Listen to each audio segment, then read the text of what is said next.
Once again happy birthday నాన్న.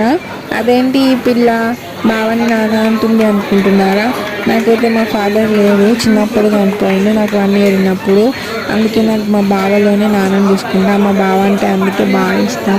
ఇంకోటి ఏంటంటే నేను ప్రెగ్నెంట్తో ఉన్నప్పుడు నాకు అబ్బాయి పుడతాడు అనుకున్నా, ఎందుకంటే మా డాడీ లాగా అనుకున్నా. కానీ ఖుషి అయితే పుట్టింది. తను కూడా ఏం తక్కువ చూసుకోదు, నన్ను బాగానే చూసుకుంటుంది. మా ఖుషి గారికి నేనంటేనే బాగా ఇష్టం. తను నన్ను చాలా బాగా చూసుకుంటుంది. ఒక్కొక్కసారి అనిపిస్తుంది తినే మా డాడీలాగా వచ్చాడేమో అని. అబ్బాయి అమ్మాయి అని అలా ఏం లేదు, కానీ కొంతమంది అంటూ ఉంటారు కదా, అమ్మాయి డాడీ సైడ్ ఉంటుంది, అబ్బాయి మమ్మీ సైడ్ ఉంటారని. అట్లా అబ్బాయి పుడితే మా నాన్నని చూసుకుందాం అన్నట్టుగా నాకు అలా ఉండే. నాకైతే మా ఫాదర్ ప్లేస్లో మా మమ్మీ, మా అన్నయ్య, బావ, ఇప్పుడు మా చిక్కు తల్లికి కూడా వచ్చేసింది. నన్ను అంత బాగా చూసుకుంటారు.